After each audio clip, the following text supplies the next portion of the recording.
I mean, how much bacteria and disease is going to be in all this blood just laying around rotting? Hey guys, welcome to Joel Reads Bible. I'm Joel, and I read Bible so that you don't have to.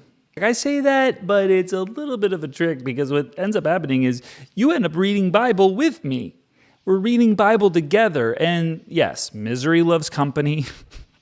Okay, sometimes it's good to sort of spread our pain and our suffering out with many people, and if we all bear the burden, it's more bearable. We can carry it together, and that's what we're doing here. We're bearing the burden of Bible by reading it together. Oh my goodness, this is the second time I've done amazing alliteration in this particular series, which is the series of Leviticus that we're in here.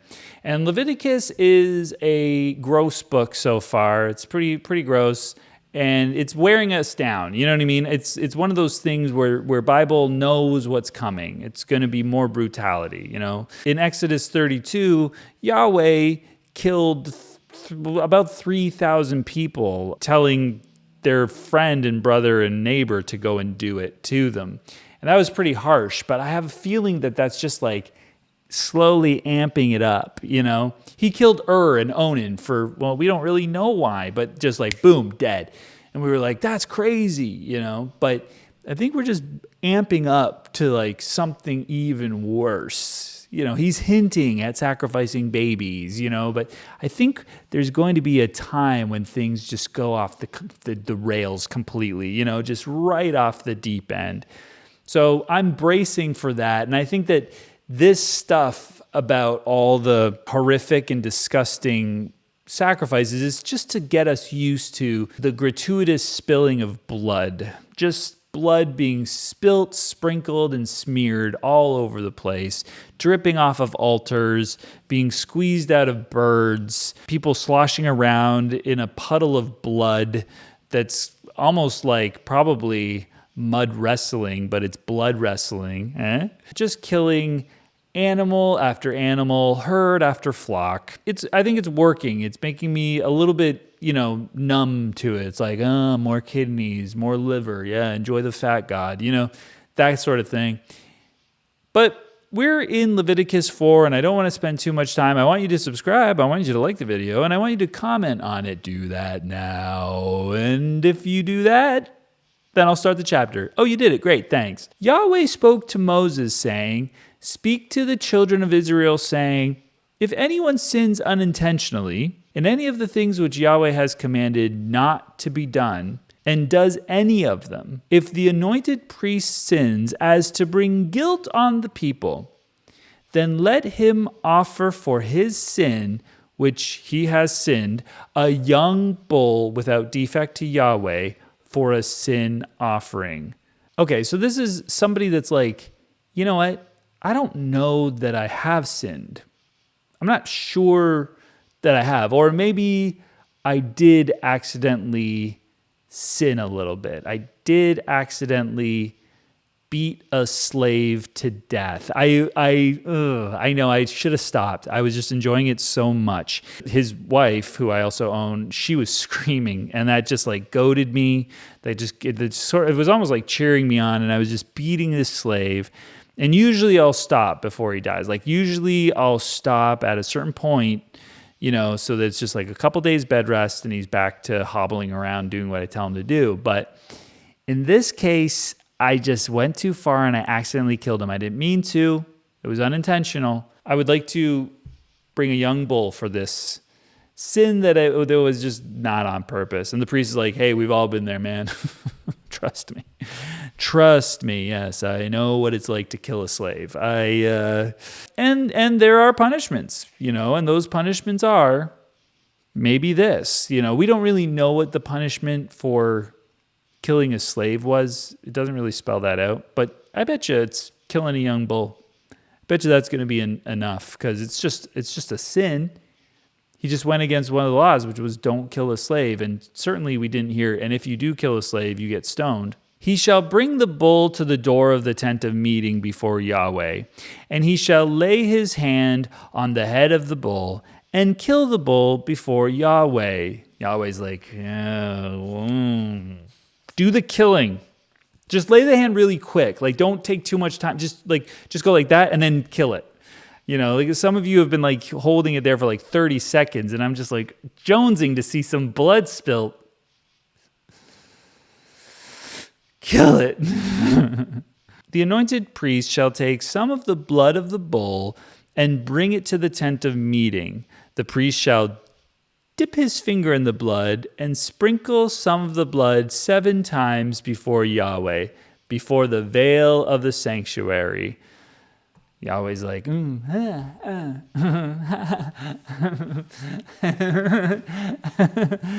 I love blood. I love blood. I hope they can't see me. Don't look on my face. Don't look on my bloody face. I'll kill you. I'll kill you if you see how much blood I have on my face. Yahweh's a freak. The priest shall put some blood on the horns of the altar of sweet incense before Yahweh, which is in the tent of meeting, and he shall pour out the rest of the blood of the bull at the base of the altar of burnt offering, which is at the door of the tent of meeting. He shall take all the fat of the bull of the sin offering from it, the fat that covers the innards and the fat that is on the innards, and the 2 kidneys and the fat that is on them, which is by the loins, and cover on the liver with the kidneys he shall remove. As it is removed from the bull of the sacrifice of peace offerings, the priest shall burn them on the altar of burnt offerings. He shall carry the bull's skin, all its meat, with its head and with its legs, its innards and its dung, all the rest of the bull outside the camp to a clean place, where the ashes are poured out, and burn it on wood with fire. It shall be burned where the ashes are poured out. Okay, so get all the gross stuff, get it out of there. Keep the stuff that's like the stuff we kind of want. Yahweh loves fat, by the way. So does Aaron, but Yahweh loves it. Get rid of that gross stuff, all the dung, everything like that, and we'll just keep the regular stuff. And that's just repetition, and it's normal, and it's fine, and we get it, and so we don't really need to spend that much time on it. If the whole congregation of Israel sins, and the thing is hidden from the eyes of the assembly, and they have done any of the things which Yahweh has commanded not to be done, and are guilty, when the sin in which they have sinned is known, then the assembly shall offer a young bull for a sin offering and bring it before the tent of meeting. So you can get away with it, is the point. You don't have to do this. As long as the assembly doesn't catch on. As long as they don't get... Did somebody commit adultery? I don't know which of the laws you can break and not be put to death, to be honest. A lot of them result in death. It's like, don't do this or I'll kill you. Where's your wife? Where's your wife, Hezekiah? Sold her to a foreigner. You sold her to a foreigner. You're not supposed to do that. That's one of the... You can't sell your wife. You've broken faith with her. You can't sell her to a... All right. We got to kill a young bull. Thanks, Hezekiah. We got to kill a young bull because you had to sell your wife to a... Unbelievable. Her dad's going to know about this. Well, he's already been wondering where she was, but I said that she's my property, so he should just shut up. But yeah, and he's not going to be happy. Well, listen, man, 30 shekels is 30 shekels. The elders of the congregation shall lay their hands on the head of the bull before Yahweh, and the bull shall be killed before Yahweh. The anointed priest shall bring some of the blood of the bull to the tent of meeting. How much blood is going to be in the tent? The priest shall dip his finger in the blood and sprinkle it 7 times before Yahweh. before the veil. He shall put some of the blood on the horns of the altar, which is before Yahweh, that is in the tent of meeting. And the rest of the blood he shall pour out at the base of the altar of burnt offering, which is at the door of the tent of meeting. I got to tell you, I don't know what these horns are. The altar has horns? That's not the horns of the bull, are they? I don't, honestly, you know how I zoned out when they were describing all of this stuff? I don't know what these horns are, but like, doesn't demon iconography have horns? Like, what are these horns?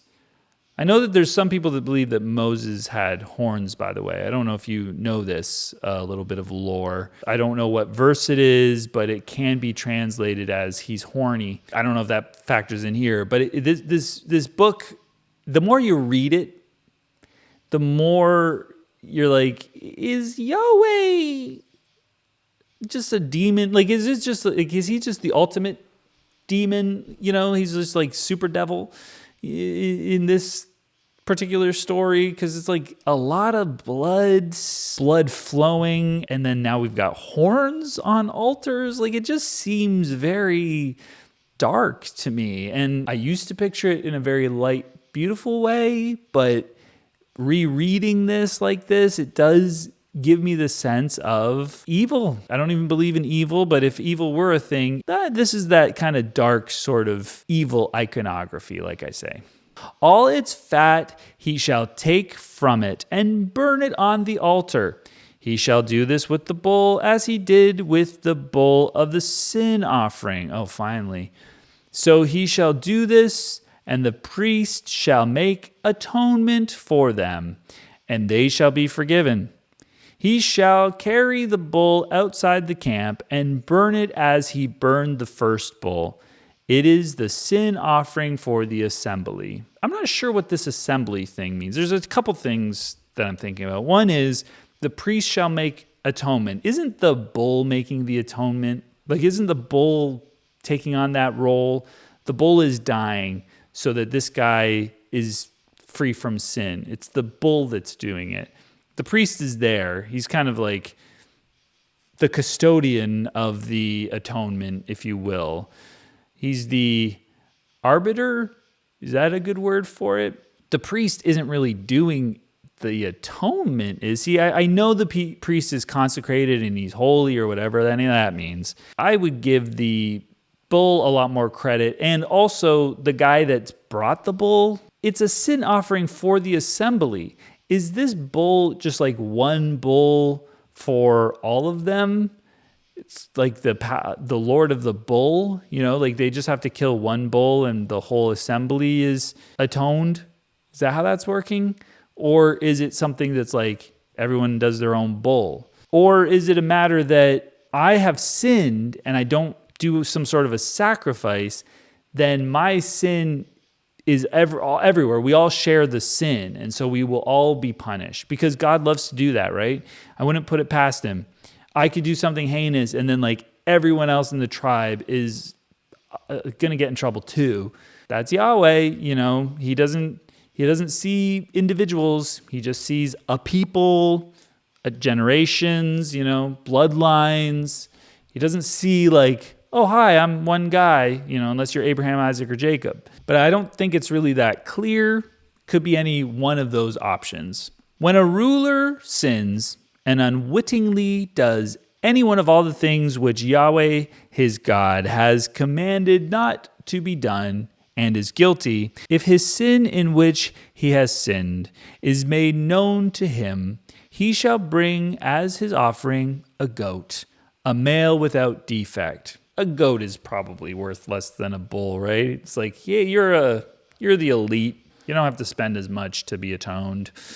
Just bring us a friggin' goat. We don't, you know, don't worry about the bull. That's crazy. A young bull? No. Don't bother with that. Just bring a dirty old mangy goat without defect. This one does have mange. Mange isn't a defect. That's fine. No, just bring it. You're rich. You're a ruler. He shall lay his hand on the head of the goat and kill it in the place where they kill the burnt offering before Yahweh. It is a sin offering. The priest shall take some of the blood of the sin offering with his finger and put it on the horns of the altar of the burnt offering. He shall pour out the rest of its blood at the base of the altar of the burnt offering. All its fat he shall burn on the altar like the fat of the sacrifice of peace offerings. And the priest shall make atonement for him concerning his sin, and he will be forgiven. That's so nice for the rich guy.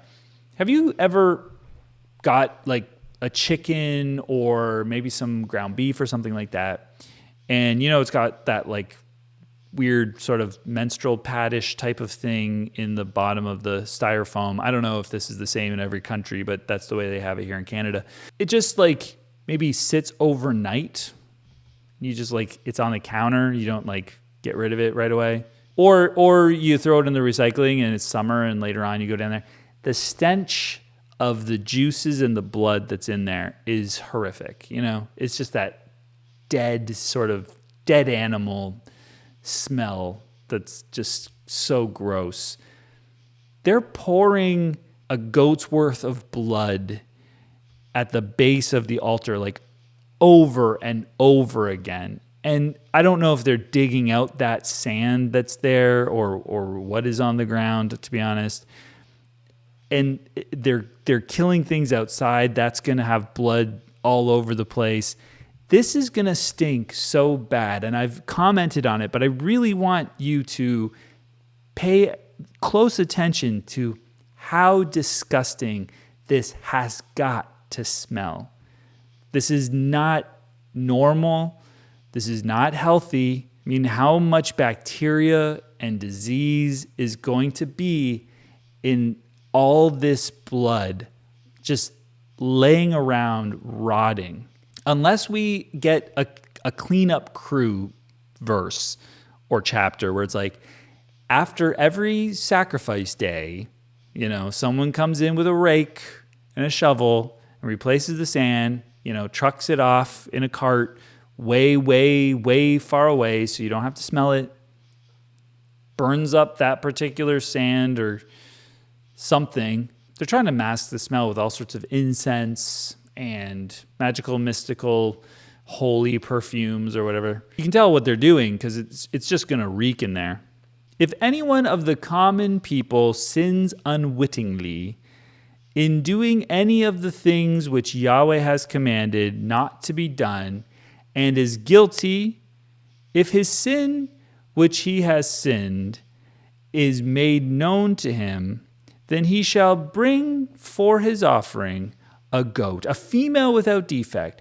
For his sin which he has sinned, he shall lay his hand on the head of the sin offering and kill the sin offering in the place of burnt offering. The priest shall take some of its blood with his finger and put it on the thorns of the altar of burnt offering, and the rest of its blood he shall pour out at the base of the altar.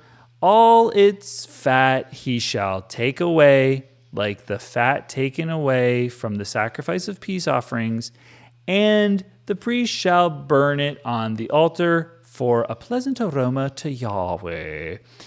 And the priest shall make atonement for him, and he will be forgiven. So it's like, again, this is one of those things that I don't pay very close attention. And I know some people love it. They're very interested in it. They think it's really, really cool. And there's probably significance to these people. Some of it's like the fat you're going to eat, or the fat is the good stuff. And then other times like get that fat out of there or something. Like, I don't know. It just seems like there are different rules for different animals or something. But again, I haven't paid close enough attention because I'm just trying to get through it at this point. If he brings a lamb as his offering for a sin offering, he shall bring a female without defect. Oh, interesting. The lamb has to be just female. He shall lay his hand on the head of the sin offering and kill it for a sin offering in the place where they kill the burnt offering, of course. The priest shall take some of the blood of the sin offering with his finger and put it on the horns of the altar of burnt offering, and all the rest of its blood he shall pour out on the base of the altar. He shall remove all its fat, like the fat of the lamb is removed from the sacrifice of peace offerings. The priest shall burn them on the altar on the offerings of Yahweh made by fire. The priest shall make atonement for him concerning his sin, that he has sinned, and he will be forgiven. Okay, so you will be forgiven of sin because you have killed an animal. So this is just reiterating. Now, I honestly don't know if the first 2 chapters were atoning for sin. I think there was something to do with sin. And then the food stuff, I don't know if that was an atonement of sin or just hey, you want to do a peace offering? You want to get some peace? You want to get a meal? These are different things that you might want, and this is the way you get it. You make a pancake or a wafer and add salt. Make sure it's nice and salty. This stuff maybe will become more clear, but frankly, I don't really care that much. It was weird, gross stuff that people at a certain time did to appease a god that they made up. And obviously, the people that are going to do this, they didn't make it up. They're tricked. Or maybe there's a notion that someone had that maybe if we try this, I think maybe they all believe that God is real. I think there's got to be some sort of making up that goes into this. Or the way it works today, people try to use logic or something along those lines to surmise what this God must be. And so they invent what it is. Or we have someone who's a charlatan who knows he can control people if he uses these types of cultish tactics. Either way, we get these really gross instructions on how to kill things for no good reason. We will move on to chapter 5 next time. In the meantime, have a good time. Like, subscribe, and comment on the video. We'll see you next time. Bye.